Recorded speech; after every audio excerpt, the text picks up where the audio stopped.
Today, we are checking in on the latest extension inked for the Calgary Flames, as well as any updates regarding Rasmus Andersson and his potential landing spots.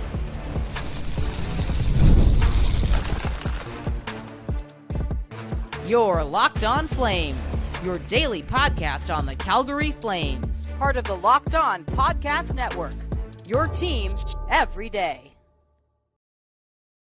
Hello, everybody, and welcome to today's episode of Locked On Flames. As always, I am your host, Jessica Belmosto, and thank you so much for joining me. Today, we are going to be talking about Justin Kirkland's one-year extension in his first one-way contract, as well as some latest rumors surrounding Rasmus Andersson and his potential landing spot. Make sure you are subscribed to Locked On Flames wherever you get your podcasts, as well as YouTube. We are here for you Monday through Friday, 5 days a week, your Calgary Flames every day. And let's jump into this. But before we do that, I just wanted to say a quick thank you to anyone who reached out on Twitter after I saw my post yesterday. Obviously, there wasn't a show yesterday. Unforeseen medical situation that we are in the process of working out. So let's keep some good news rolling. Justin Kirkland signed a one-year extension, and that's exciting because, number one, this is his first ever one-way contract, and he's 27 years old. He played 21 games with the Flames this season, but he ended up tearing his ACL and missed, obviously, the remainder of the season. I found him to be a very good and effective fourth liner. He really got his shot when Kevin Rooney started the season concussed, thanks to a big hit from JT Miller. But he was good. And obviously the Kirkland signature in a shootout won the Flames a couple games. And it's impressive to see. And to me, and I think a lot of other people, Kirkland kind of embodies what it means to be a Calgary Flame.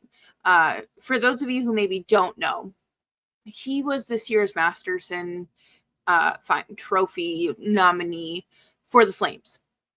He had a horrific car accident 2 or 3 years ago, I believe, on his way to the Honda Center in Anaheim when he was playing for the Ducks.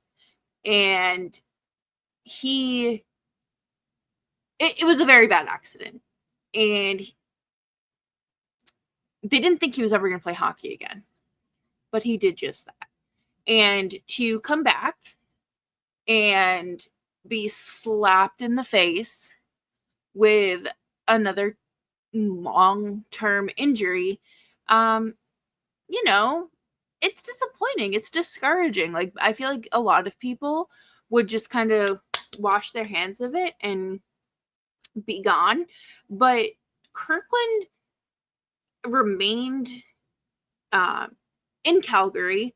He was around the team constantly, or in the room, always at the games. And there were plenty of post-game video, like locker room videos, like when Huska would come in and do the game puck with Backlund and whatnot. Kirkland would be in the background of every single video, happy as could be. And yes, I'm sure it stunk not being able to be out there on the ice and going through such an extensive surgery. And if I remember correctly, his tear was also a non-contact injury.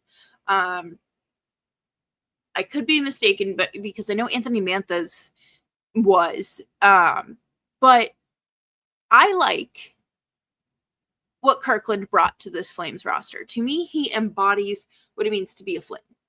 To go through these trials and tribulations, to get back up on your feet, to be slapped down again. And obviously, he's coming back.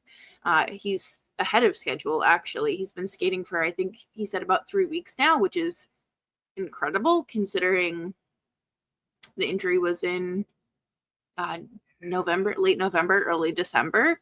So 6 months after surgery, it usually takes about 8 months to a year, depending on the person. And science has just evolved drastically. I like this a lot. And we're going to talk about, his responsibilities coming up next. But to me, this means Kevin Rooney is gone. Kirkland fills the role of a fourth line center. And he did a good job, like I'd mentioned earlier, at the start of the season when he had to step up. And it was his real first audition for the Flames organization. And I think that this is the right decision, ultimately. I think that not only is Kirkland a few years younger, you get a little bit more of a skill set with him, and Rune Dog Nation in the house here on Locked On Flames, but I do feel like it's time for a little change, and that a fresh face at 4C isn't a bad thing. And if anyone was going to replace Rooney, I think Kirkland is an excellent candidate. One of my favorite things about Justin Kirkland is that resiliency. And we'll talk more about that coming up next. But just overall, this is a feel-good story. For him to have come back from something so horrific, to waltz back into it like a good situation with the Flames, to be met with another downfall, or I shouldn't say downfall, another, discouraging situation, an injury, he's back on his feet. And I think it's a good message to anyone. You can get knocked down as many times as you want, but you got to get back up every time. And to me, again, that is what a Calgary Flame is. That is the resiliency, the perseverance, the consistency, the determination that you need to be a Calgary Flame. So we are very happy for Kirkland, and we're going to talk more about kind of a shift in responsibilities for him in this upcoming season next on Locked On Flames.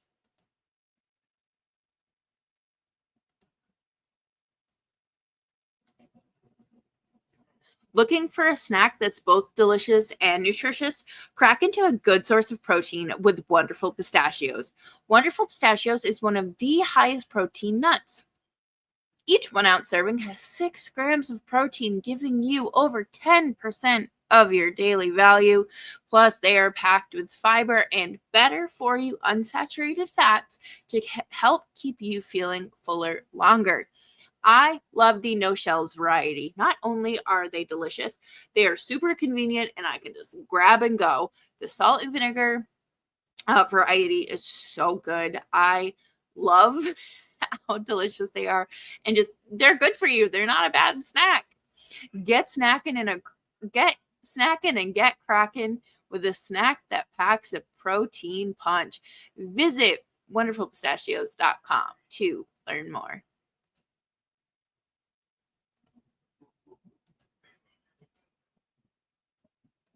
Thanks, everyone, for hanging out with me today on Locked On Flames. Make sure you are subscribed wherever you get your podcasts, as well as YouTube. We are here for you Monday through Friday, 5 days a week, your team every day. And let's talk about it. Justin Kirkland stepping up, NHL role, full-time. What does this mean? Obviously, if you are just immediately replacing Kevin Rooney's responsibilities with Kirkland, you know that he's going to be bouncing. I mean, I shouldn't say that, but he's going to be taking, obviously, lots of face-offs. He's going to be out there with Lomberg and Klapka, or maybe Pospisil, depending on the night. He's going to be in a defense, obviously a lot of defensive zone faceoffs. Makes sense. The penalty kill, which I think the Flames have to work on this year regardless. And I don't think that there's one magic fix that's going to, wave a magic wand and it'll happen overnight. But I am interested to see if that's one of the shifts that we see. I also think that we could see him bounce between the third and fourth line. As I've mentioned before, I think Backlund is a player that we may see have a decrease in minutes. Now, that's from my coaching perspective. Obviously not right off the bat, but, it's his final year of this contract. He's 37 years old. This game is fast. He had a lot of injuries last season, so he might just be running out of gas. So, okay, you limit his role a little bit more. It doesn't have to be every night. Maybe it's just against certain opponents or on a kind of as needed basis. But I could see him on the fourth line. I could. So maybe you have, Justin Kirkland slide up to that third line, and you have Farabee, Kirkland, and Coleman on one line. Like, that could be something.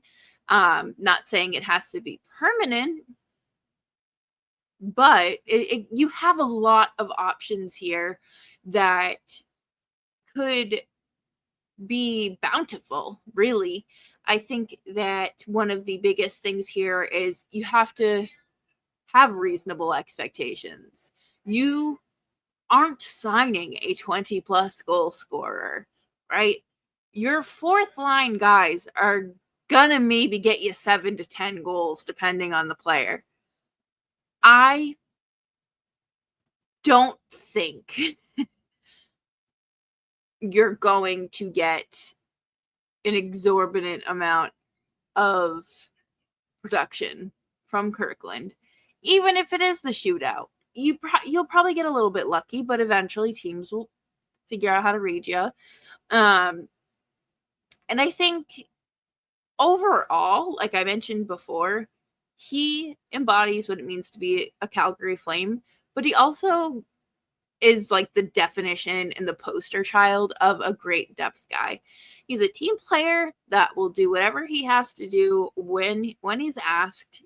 I don't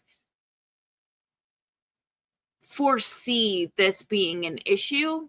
Personally, I want to see, a Rory Kearns jump into the NHL lineup, but it's not happening. And I do believe he's a free agent, so are the Flames really going to do anything to lock him up?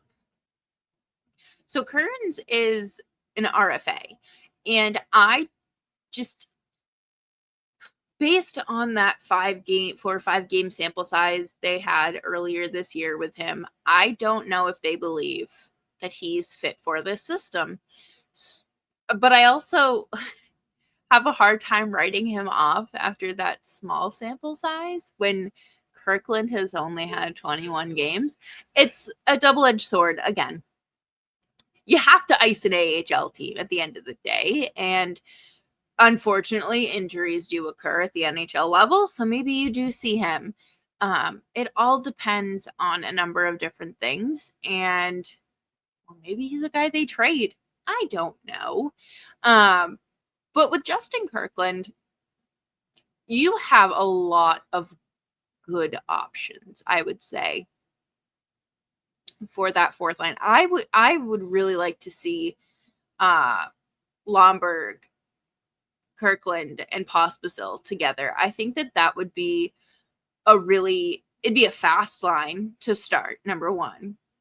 But number two, it'd be a tough line to go against. They're, gritty players that, they play a physical game, I think throwing Pospisil on any line is kind of a liability.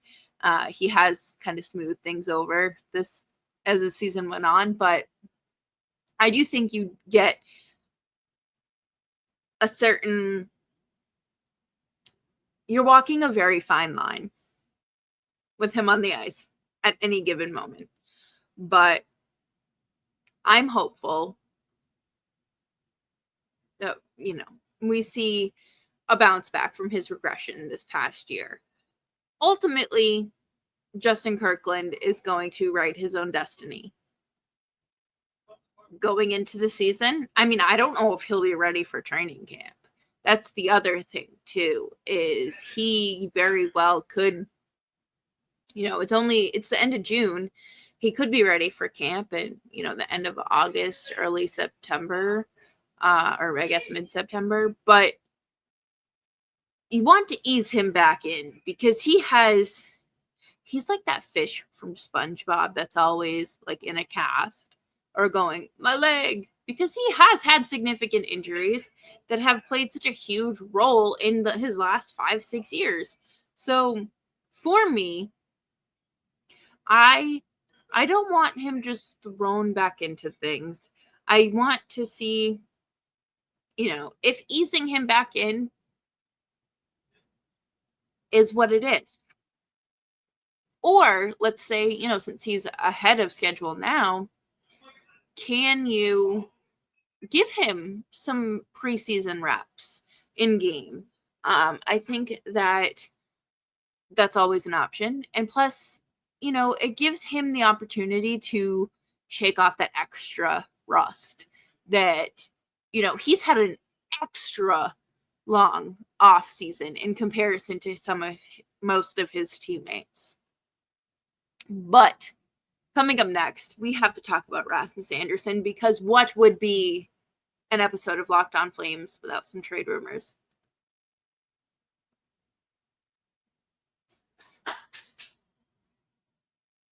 Thanks, everyone, for tuning into today's episode of Locked On Flames. Make sure you're following me on Twitter and Blue Sky at Just Belmosto.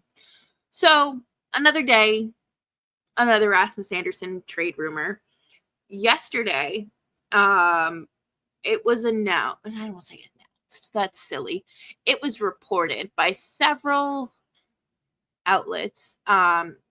First, I would say 32 Thoughts would be the first reliable one, because that came out in the morning and it's Elliot Friedman and Kyle Bukakis. That things are all but done in Calgary for Rasmus Andersson. They are a bajillion light years apart with numbers, whether that's term and money, term or money, we don't know.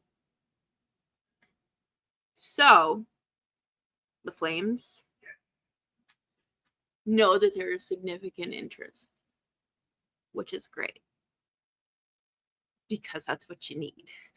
You need a very attractive offer to trade your top pairing defenseman. However, he has that no trade list. Team that has been calling is Ottawa. Ottawa is reported to be on his no trade list. That did not come from 32 Thoughts. That came from outside source on my part. But it sounds like, based on what Elliot Friedman was saying, is that both the team and both the player know that, this is a business. It's time for a change. Thank you for all you did. But let's make a change of scenery happen. And there's nothing wrong with that. Absolutely not. I don't necessarily think it would be a bad idea for the Flames to try to retain some salary to maybe sweeten the deal a little bit for whoever. However, please do not bring in any forwards without moving someone out. I think for every forward you bring in, you should have to ship out too. Because what? Where are they going to go? But it is an overwhelming consensus that the Flames are going to trade him. Ultimately, I think you have to trade him to where the best return is. And there have been some interesting prospective landing spots, including Ottawa. But, with the draft being this weekend and then free agency following soon thereafter, and July 1st is when they have to submit their new no trade lists, do the Flames try to move him before he has to submit that new list? Or do they work with what they've got now? Or just, on Tuesday, say, okay, this is your list. Now we know who to work with, but also would you consider waiving? If the list changed at all. I don't know. We don't find out these things. They're private. But one of the most obvious landing spots for him is Dallas. I like this a lot. I think Rasmus Andersson would be a fantastic fit in Dallas and really a piece in what they need in terms of their postseason. However, they are having a lot. They're up against the cap. It's tight. They just re-signed Matt Duchene. There's talk about extending Granlund. They extended Maverick Bourque for a year for under $1 million. They have to get Matt Dumba off the books. So if the Flames do trade with Dallas, I think that you are getting Matt Dumba in addition to something else, obviously. Another interesting spot is Detroit. Detroit, I don't think if you guys remember a few seasons ago, Rasmus Andersson was riding an electric scooter to dinner with his teammates, like he was meeting the players there, and he got struck by a vehicle in the crosswalk while in Detroit. Since that incident, his play has not been the same. And maybe this is just me being dramatic, but I don't know if I'd want to go play in that city and have to probably drive by that spot every single day. There's a lot of articles out there, or I shouldn't say a lot. There are a few articles out there that detail what happened and how it was a nearly fatal accident. And it's very difficult to think about, obviously, with that happening, but also what happened with Johnny this past summer. So I don't know. And Detroit probably has some good prospects that the Flames could take. I'm not too familiar with them in their system. Tampa Bay, I don't know, man. Tampa Bay is always doing something that makes things work, and it confuses me because I feel like in the Tanner Jeannot trade, they gave way too much, or they received way too much. So I really don't want the Flames getting fleeced. I don't. And then the last spot named is Columbus, which I could 200% see. Erica Branson's there. Sean Monahan's there. They are a young team that needs that veteran presence that could really benefit from his shutdown defenseman skills on their top pairing. I think it would be great. I think that obviously there is a connection in Columbus, and I wouldn't be shocked if he gets traded there, or, that is somewhere that ends up being in the mix of things when all is said and done. However, when I look at any of these teams, I'm thinking of players that are basically your top prospect, your top two prospects, like one of those guys, a first round pick or a roster player and a first round pick. I don't consider myself a trade expert. However, I do think that he could yield a hefty return, similar to what we saw with Elias Lindholm, if not more. I wouldn't be shocked. And I think the Flames have the benefit of retaining salary. It's only a year. It's only a season. And then so Andersson's contract and Markstrom's contract would come off the books. So at the end of the day, and with the cap increasing, feels like a no-brainer. But that'll do it for me here on today's episode of Locked On Flames. Thank you all so much for joining me. I hope you have a fantastic evening and you're all staying cool and hydrated. I don't know where it's like where you guys are, but it was 100 degrees these last 2 days in New York, and I would do anything to lay on a sheet of ice. So make sure you're subscribed to Locked On Flames wherever you get your podcasts, as well as YouTube. We are here for you Monday through Friday, 5 days a week, your Calgary Flames every day. And I will see you all tomorrow as we gear up for the NHL draft.